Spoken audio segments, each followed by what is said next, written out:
Iċ-ċittadini għandhom ikunu fiċ-ċentru tal-politika ta' kull azzjoni u deċiżjoni tal-Unjoni Ewropea dan fid-dawl li huwa evidenti li l-Unjoni Ewropea kienet maqtuha minn nies ta' triq.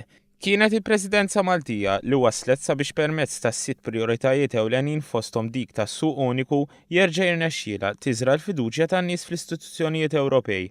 Għal dan il-Ministru għall-Ekonomija, Investiment u Intrapriżi żar Chris Cardona waqt l-indirizza l-Forum tas-Suq Uniku imtella bħala parti mill-Presidenza Maltija tal-Kunsill tal-Unjoni Ewropea fejn għalih attendew bost uffiċjali mill-istituzzjonijiet Ewropej u membri parlamentari Ewropej.